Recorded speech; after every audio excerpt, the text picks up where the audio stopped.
Up next is our friends from Target. Carlos, do you want to join me?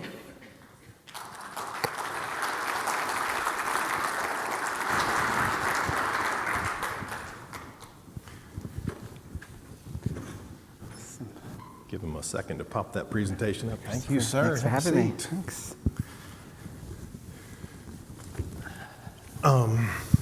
So as you can imagine, Target's been on my list to talk to for a long time, and we've been fortunate to have a couple of Target speakers over the years.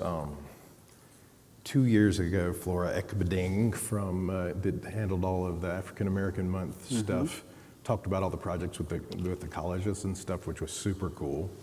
So we were excited to have her there, but we're super excited to have you here. I've never actually met Carlos until about 10 minutes ago, right? That's right. But it was one of those, when you think, does networking work and cold outreach work? Well, it turns out it does, and Target was kind enough to join us, so thank you very much. Thanks for having me, Christopher. Hi, everyone. Good to see you all. So Carlos, first of all, I always like to get to know you. Who's Carlos? So tell us about Carlos. Sure. Hi, so I'm Carlos Saavedra. I'm with Target, as Christopher said. I am the Senior Vice President of Brand and Portfolio Management at Target, which I'm happy to go more into. I've been with Target for about 5 years, and prior to that I spent nearly 20 years with PepsiCo. So hopefully you all are familiar with PepsiCo products. I see some here. I spent all of those years in brand management. And so I spent most of my career working on national brands, and then came to Target and actually started in marketing, and then now I'm in the brand management, or what we call own brands at Target.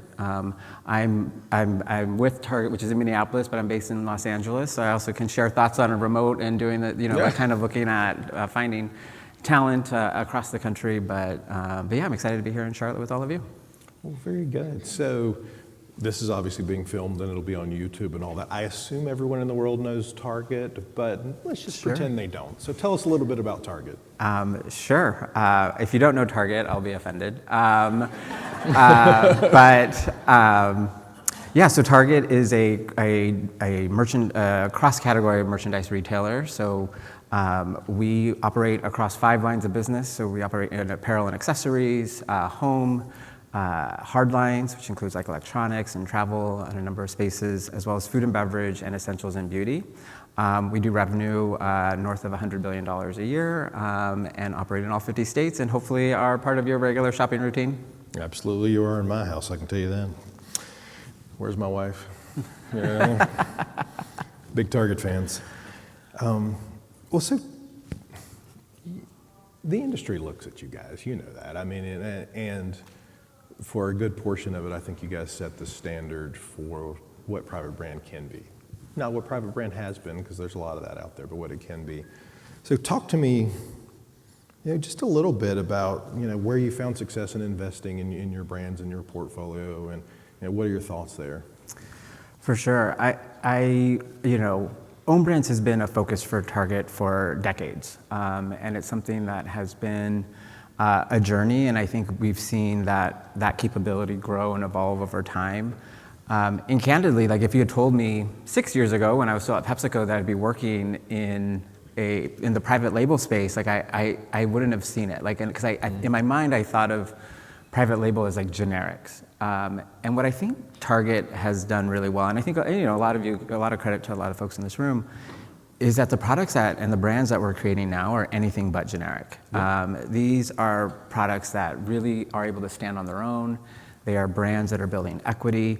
And I think we, as that discipline, like brand management, which is what I here primarily represent, that's only 5 years old at Target. Like that capability was stood up for the first time 5 years ago. So we're still in our infancy. When I look across the different functions at Target, when I look at merchandising, which has obviously been core to, it's core to the retail industry since its inception, brand management's a new capability. And so for us, it's like, how do we continue to take the best parts of brand building from across all different types of industries and bring that and figure out what's applicable to our business, and then how do we apply that through a retail lens and a retail landscape. Well, so it makes me want to go off script. So you cannot answer if I ask something you don't want to answer. But it's not, it's easy. I mean, so it's interesting because you came from PepsiCo, right? So a very classically modeled brand management piece, but in most CPGs, brand management is very vertical, right? It's I sell soda, I sell nuts, I sell whatever, and the brand is associated with it. And now you live in this world where brand management goes this way and this way. What are the differences? How is it? It is a, let me take that in two parts. So one, just coming from CPG and kind of like the discipline there, where brand management has been around for decades and decades, so it's actually a much more well-developed discipline. The tension we face, or the questions we ask, is like, we can't bring up like fully the CPG brand management into Target. Like, that wouldn't be the right thing to do for the business for a number of reasons. One, just the scale of it is different. So, when I would, earlier in my career, when I would launch a new brand or a subline, like, we would be talking about, a couple dozen SKUs.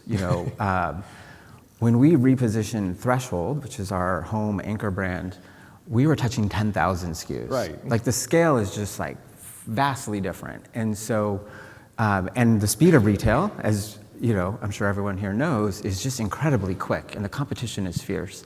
And so we need to be able to be more agile, faster, and so we actually have to choose, where do we want to have the same level of discipline? Where do we want to have the same level of rigor? And where is it okay to move faster? Or where is it okay to break things and do things in a different way, or not go all the way to bright? And so a few of those areas that for us that we can't compromise on, I would say around insights, around packaging and getting the right, just the actual getting the brand to look and deliver on the brand promise. And some of those areas are, and one of the areas that is on our horizon is marketing. And it's interesting that you talked about marketing and sustainability. Is I don't think we fully unlock that. Is how do we talk about this in the scope of where we're talking about Target as the Target brand, but then also these brands individually. The second piece of that, I would say, actually remind me of your second part of your question. It was the difference between CPG brand management and where you guys are today. Yeah, I think for us, like, we are, we're thinking about where do we want to, what's important for us to invest in, and then just recognize that we have a different, for us, it's not just about own brands. I think one of the things that we are really vocal about is that national brands play a really critical role within our portfolio. They're still 2/3 of our business. And so just, to do the math for you, so our own brands represent $30 billion, so north of $30 billion of our, $100 billion revenue. So it's fast growing, it outpaces, our enterprise growth. But for us, it's really about having the curation of the right brands across that. And so for me, I don't think of it as, private label versus not, national brands. I just think it's about a portfolio of brands, which is why you have portfolio management as part of my team, where we actually look across brand types. Like, I am as eager to grow our national brands as I am to grow our own brands. It's just finding that right mix and what's the right mix for our business. Well, and you have the entire portfolio across all categories? Yep. So we span. That's cross category. So my team spans all 5 lines of business, so across all 5 pyramids, and I think that is one of the things that we are, over the last few years that brand management has been in place, is it has been easy for our brands to kind of be contained with, like, the way we talk about it, sometimes our org structure shows in our portfolio. So you would have a brand that works within the hardline space or within E&B. And really what we believe is that's not how the guest doesn't care how we're structured. The guest doesn't want, like, they are thinking about what are their underlying needs? Like, what are they trying to accomplish? So whether that is, looking for the most affordable prices, whether that's looking for, ways to live better and live healthier, whether that's looking for, more sustainable options. And that spans what we call pyramids. So our lines of business we call pyramids. And so those verticals, right, are a construct that the guest doesn't really see or want to see. And so for us, we're trying to break those down. And that, can be tough when your entire organization is built around those, and your routines and your, even your incentives are built around those structures. And what we're trying to do is say, hey, like, how do we think about this from a guest first lens, and say, how would they shop? What would they want to see come together? Because if you're in a certain life stage, if you're a new parent, or if you're, buying your first home, those needs span across. And so our brands need to do the same thing. Our brands need to be able to come to life and be present in all the different moments that they're expecting, regardless of what that looks like. And this may, I don't know, this may be unique to Target, but that spanning those pyramids and getting, when leaders have really strong, like our leaders have really strong perspectives about their individual businesses, getting to a brand that everyone can agree on, whether it's from the name to the price points to just the brand identity, that takes a lot of work, and that's really the role of brand management and portfolio management. And I'll tell you, it's very unique to Target. So most retailers are very structured by their internal structures, the categories. It's where, I mean, to a point where I once consulted with a retailer who had a very successful bathing suit brand. And I said, well, you have this other brand over here in suntan lotion, I don't know, seems like the same customer. And you don't really want to support that brand. What if we talked about putting them in it was two different merchant teams. They couldn't possibly fathom it. Yes, we have had to find ways. And what's great is I think when folks see the bigger picture and see kind of the overall growth that leads to, when you're able to take, there's a carrying cost to a separate brand. There, from a legal standpoint, from a marketing standpoint, getting folks to be aware. We believe that having, fewer, bigger, better is actually easier for the guests to navigate, easier for consumers broadly to opt into, and for us, it actually just leads to bigger returns. And I think we're seeing that the mindset shift that has happened over the last few years. You're building some great brands. I mean, she can come in and buy clothes for kids from Cat and Jack, get some athleisure wear and All in Motion, throw a party with Favorite Day, and you're doing my job for me. Here we go. This is what I do, man. But talk to me about the successes you've had in investing in the brands. There's some just real exciting success stories. So you mentioned Cat and Jack. Cat and Jack is the #1 kids apparel brand in America. Again, like for us, this is not about creating just a Target brand. We actually recently announced that we have launched Cat and Jack at Hudson's Bay Company in Canada. So we're actually starting to create new revenue streams for our brands in global markets because there are folks that want to participate in American culture. Cat and Jack is plays in kids culture and the notion of play and the spirit of expression, and that is something that we are finding that retailers around the world want to participate in. And so that for us, that's an exciting new frontier for us as we think about the journey we've been on, is how to, and a big push that's important to me is that we aren't looking to just compete in the world of private label brands. Like we want our brands to, stand, neck and neck and hopefully even as the way Cat and Jack is, in front of the pack, across all brands, bar none. And really, we think of that as iconic brands. Like we're looking to build iconic brands. And I think Cat and Jack is well on its way to being an iconic brand. Which kind of leads into the strategy question, right? So talk to me, obviously, no secrets here. We're all friends. But what does the strategy look like for Target for the portfolio and the brand? There's a few aspects. So I think there's a little bit of just the overall operating model, and I think this is what is the kind of the value equation of own brands in general, is that by removing some of the layers and the middlemen, we're able to deliver just incredible value. And so we have an end-to-end operating model. We have a very large teams around design and sourcing, the brand management team. And from our, the sourcing, the community, like the vendor community. Actually, last week was in Vietnam, where we gathered 500 people from across our sourcing community to come together to talk about our strategy and the path forward, because we know it's important for us to have the best, suppliers out there that are making the same products that we are, when you look at our specialty retailers, we want to make sure we have the best fabrics, the best ingredients. We want to make sure that we are really sourcing from the best in the world. And so we invest in that. And so we have that end-to-end model, which allows us to deliver, again, really, really incredible brands at incredible prices.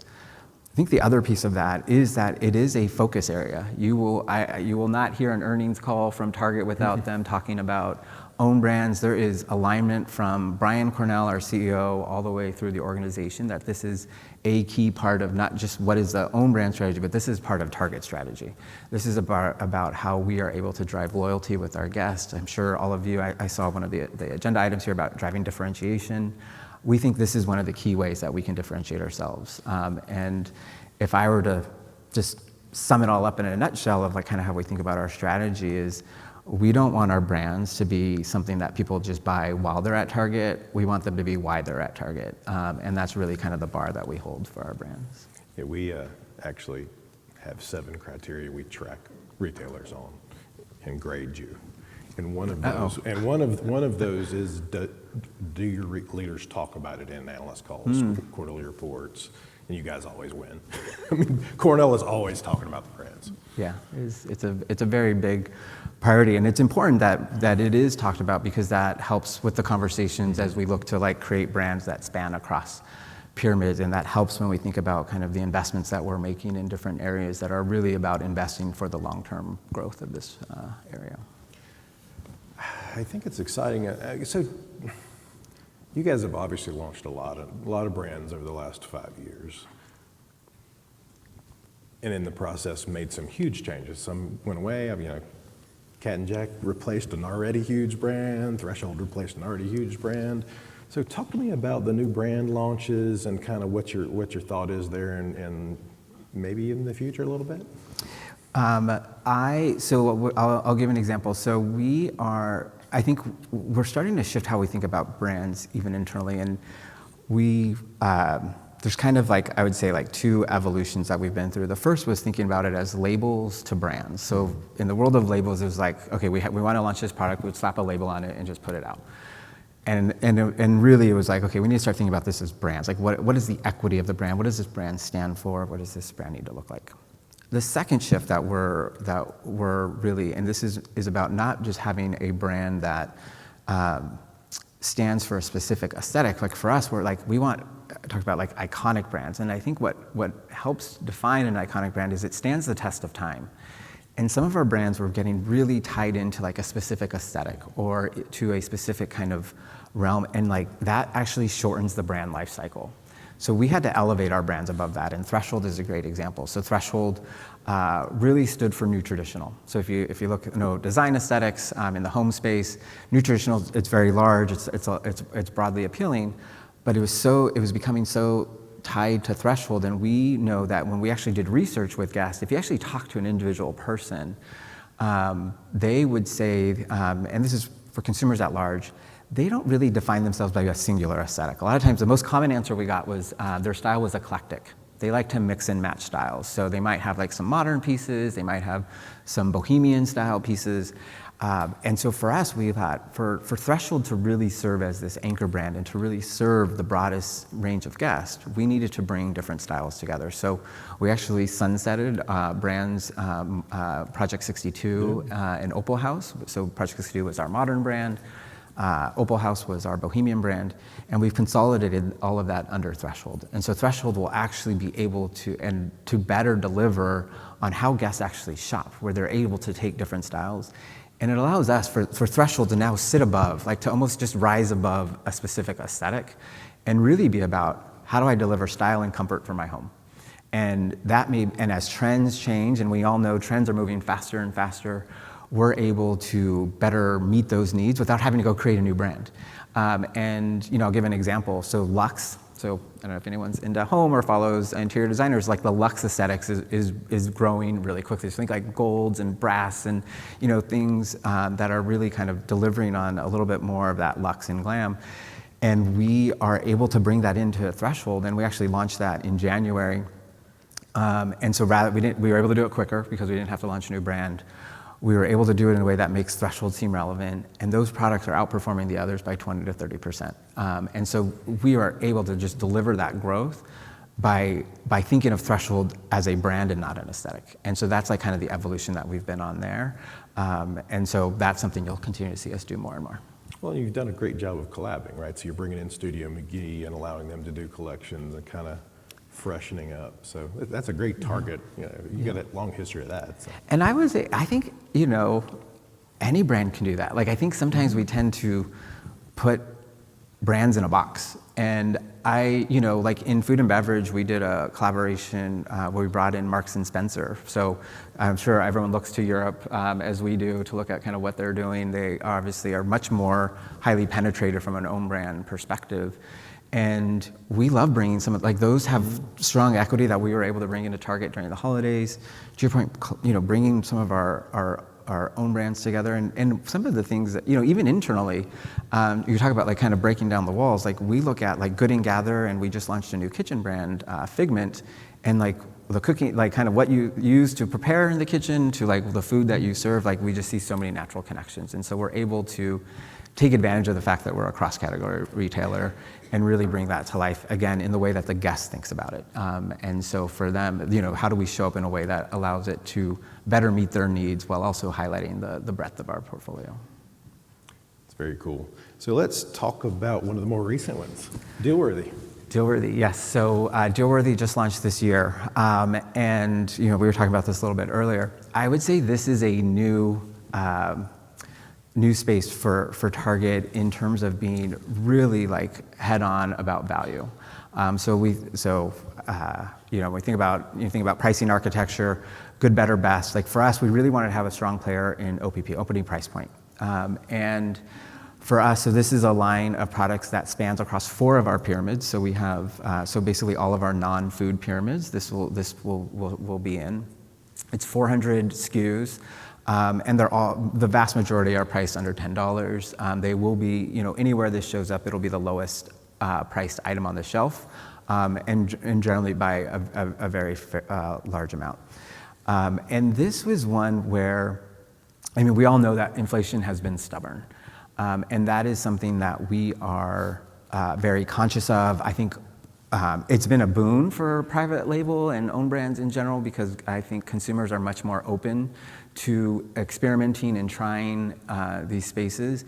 But we wanted to compete even more aggressively. And so I would say, when you look this one, when we look at this brand relative to the other 45 in our portfolio, hopefully what you get is like, it's a no frills brand. This is a basics brand. And that was really intentional. When we did research, we spent a lot of time thinking about System 1 and System 2 thinking. I don't know if folks are familiar, like kind of slow thinking and fast thinking.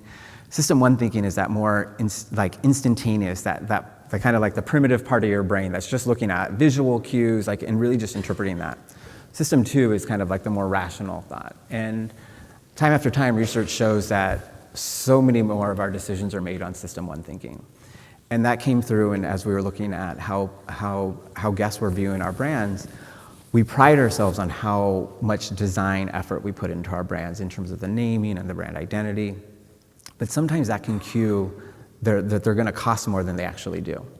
And some folks will opt out even before they've even looked at the price on the shelf. And for this, we wanted it to really hit on System 1 thinking, where you're going to look at this brand and say like, gosh, I know I'm not going to pay more than I need to. I'm not going to pay for features that I don't want.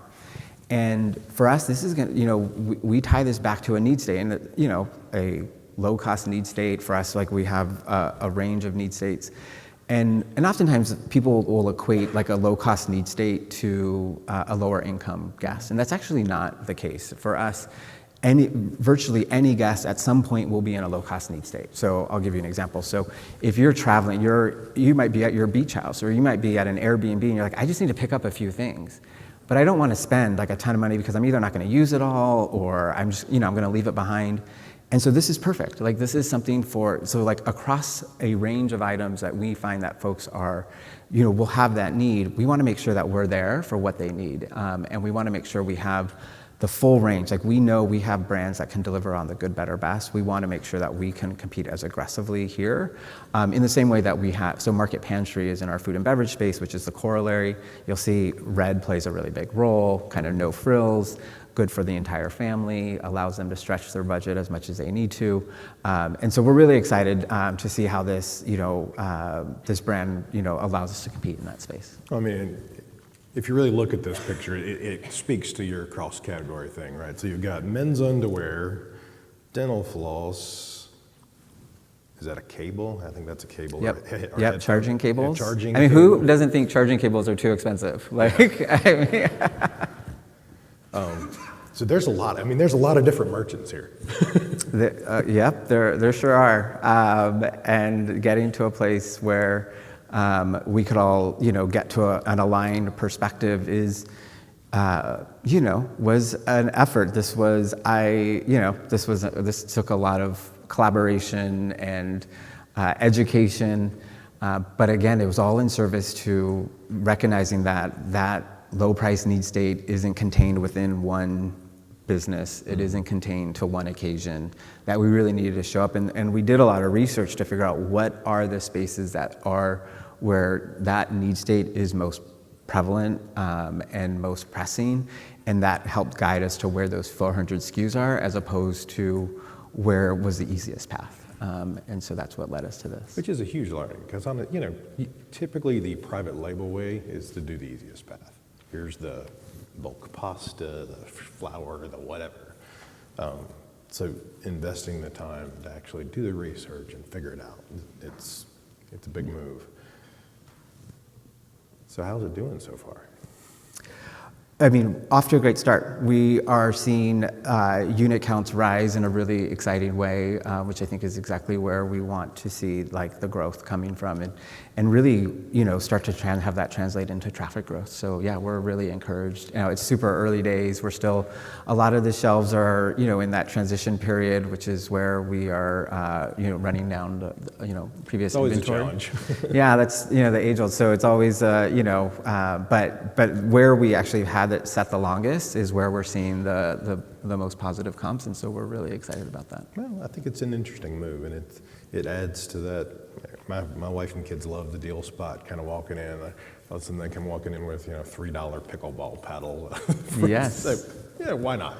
Yes, and hopefully you saw in pickleball, we did a collaboration Prince with Club, Prince. yeah. So if anyone is part of the quickly growing trend of pickleball, hopefully Target is your destination. Because, yeah, we're really excited about that as a growing. It looks great. The set's great looking. Oh, thank you. I can't take any credit, but thank you. We'll take what we get. So let's talk about the big move here. So Up and Up. Up and Up. So who here has bought Up and Up at some point? Nah. Okay, just maybe even more. So Up and Up is a huge brand for us, and it's been around for a long time. And this is one where you sometimes can find yourself in a place of don't fix what's not broken, because this brand was doing tremendously well for us. At the same time, and one of the mantras we have is having the courage to let go of the good in pursuit of the great.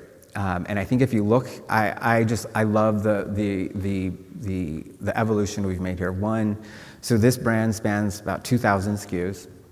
It's primarily in essentials and beauty, but plays across actually about 4 different pyramids. So this is another one of those ones where we had to get alignment kids across. here. Oh yeah, there you go.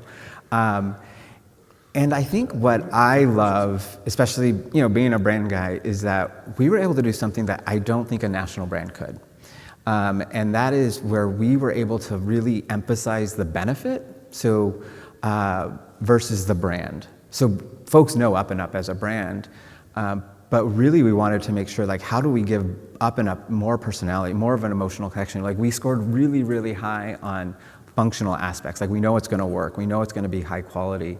But in terms of a brand that has a personality, a brand that has a bit more of an emotional connection, that is where we saw an opportunity. And so you see the playfulness, you see the graphics, you see the bold colors, and so this allows Up and Up to stand out in all the different parts that it's in across the store and online. And we're actually able to use different types of photography and illustration. You see on the kids' flossers there, just the little, characters that we're able to bring to life.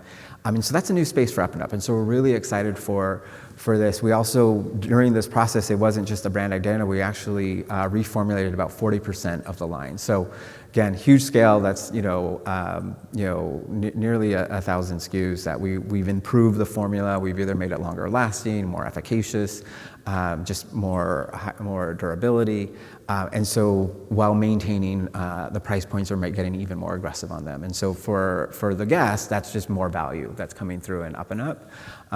Now, given the scale of this launch, it's something that we are, it'll take time. The shelves will be a little messy for a bit. But we're really excited to talk about this with the guests, because it's also really where we are able to put a lot of marketing muscle behind this and really talk about it in a way that I think will help define the future. You asked what's coming next. Like, I think define the future of how we actually showcase and talk about and build. It's not just enough to have it be on the shelf. That's a big part of the equation, but it's really to tell the guests what this brand stands for. Well, we have a lot of agencies in the room here, so the evolution of Up and Up from what was basically a white brand, right? The logo is remarkably similar. It's evolved a little bit over the years to this with personality and playfulness, and it's pretty stunning. Oh, thank you. Yeah, no, guests really responded well in testing, so we are really excited for the broader, consumer base to get access to it. So we're almost done, but we're just about there. So the future again, though. So, we're going to see a lot of big new launches. Are we going to see? Is there any secrets you want to tell? No. Don't get fired. Don't get fired. We don't want you to do that. Certainly we'll continue to launch new brands, but I would say that's going to be more surgically based, where we see like a really clear white space that we don't have a brand that can play, but like we really are pressure testing the notion of like, can an existing brand cover this space? Like we'd rather stretch our brands further versus launching new brands. Like that's just there's a carrying cost to having a brand, and there is just the cost to develop, but then also maintain it over time. And so for us, like we think it's important to really maximize the value of the brands that we've already invested in. And I think what you will see, and where I guess is our focus is, so it's less about launching brands. So if you look back, 10 years ago, our brands were doing about $10 billion in sales. So in 10 years, we've grown that $20 billion. So tripled the size of the own brand business. A lot of that was through launching brands and getting into new spaces. I would say the period we're in now is like, how do we grow the brands that we have?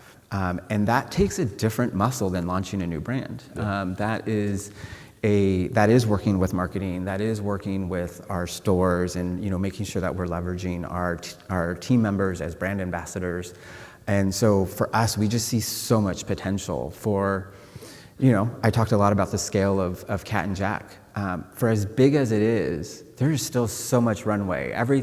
There's still, as shocking as it is, folks that do not buy Cat and Jack.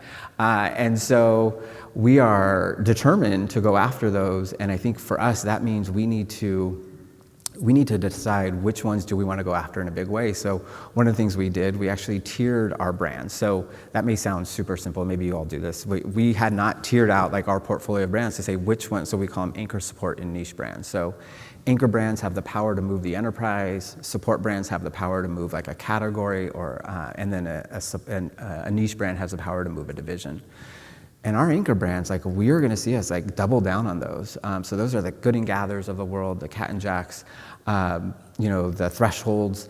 And for us, it's important that we really, drive growth through those brands, because we know how powerful they are. And we know that is actually what will pay dividends when we think about wholesaling, when we think about, just getting into new spaces. Having those brands really be as iconic as possible is really what's going to give us that runway for growth over time. That's a big shift in strategy. There was a point probably 5 years ago, Cornell said, we're launching 10 brands in the next 18 months. Yeah, the pace of that. No, and that is a big strategic shift. The pace of launches if you just look back over the last few years, we are still, again, we're being surgical. We're deciding. So we just launched Figment.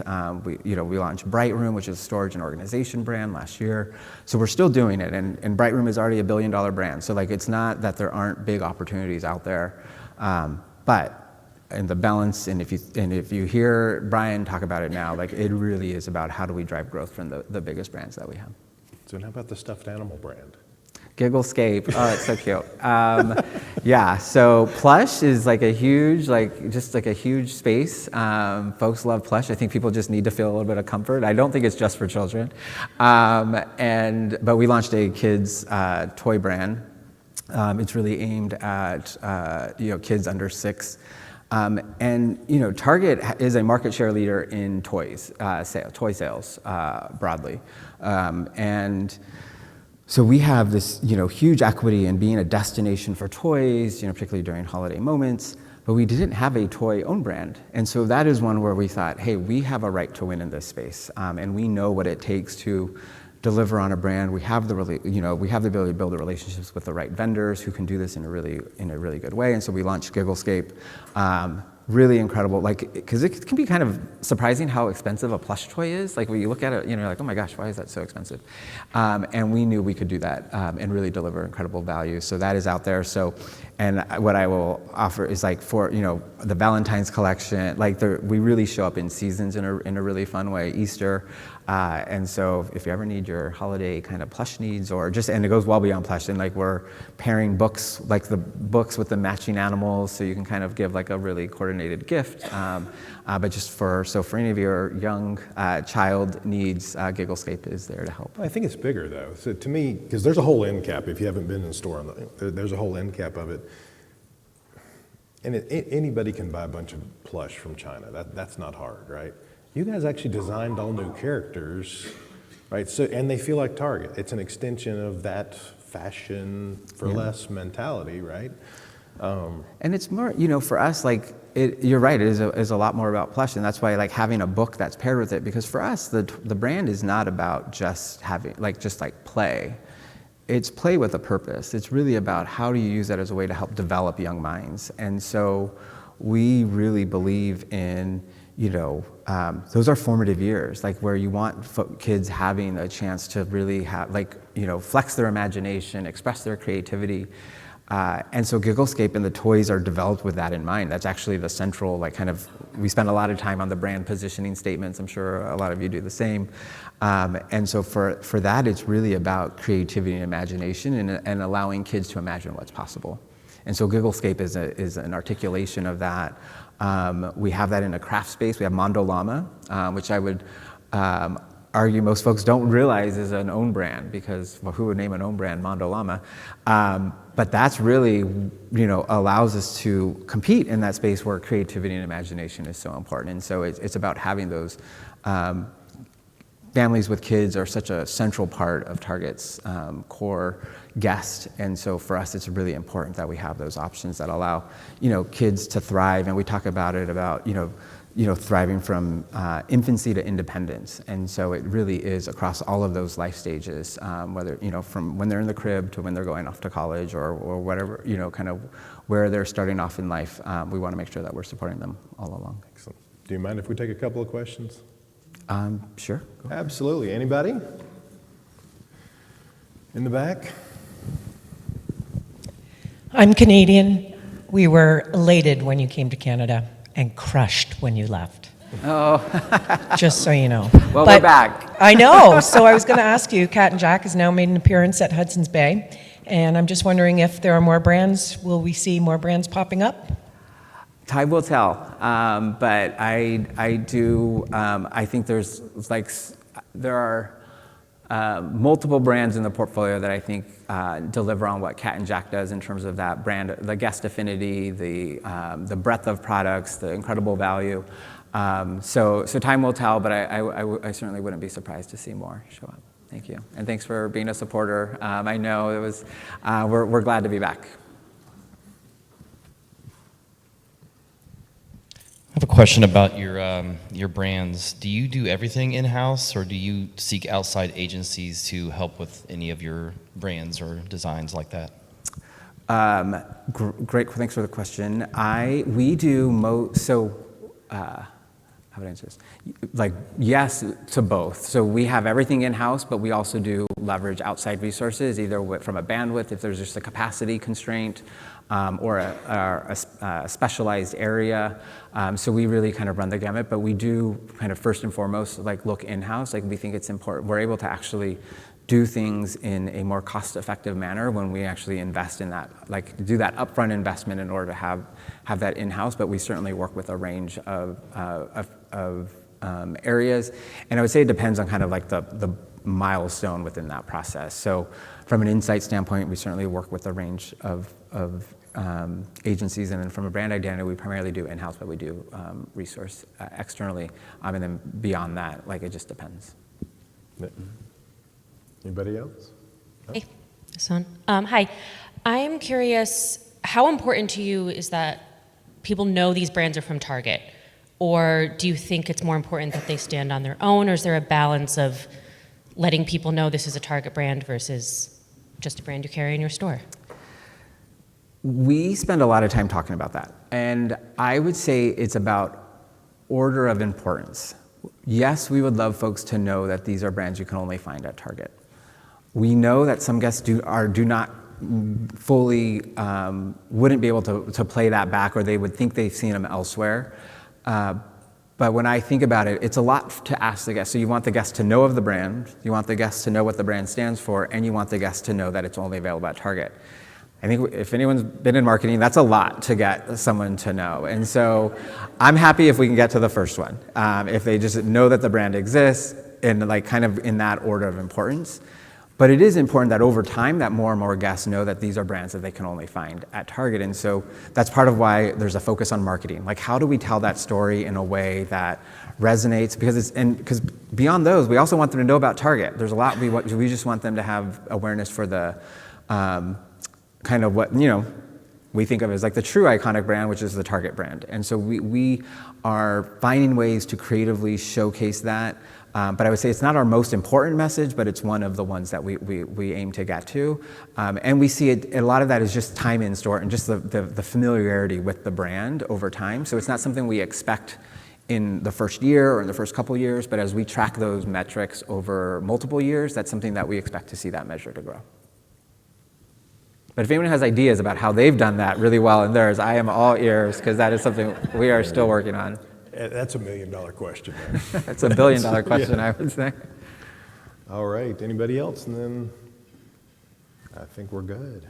Well, thank you for joining us. Well, thank you for having me. Carlos. We It's a appreciate pleasure. it. Thank you.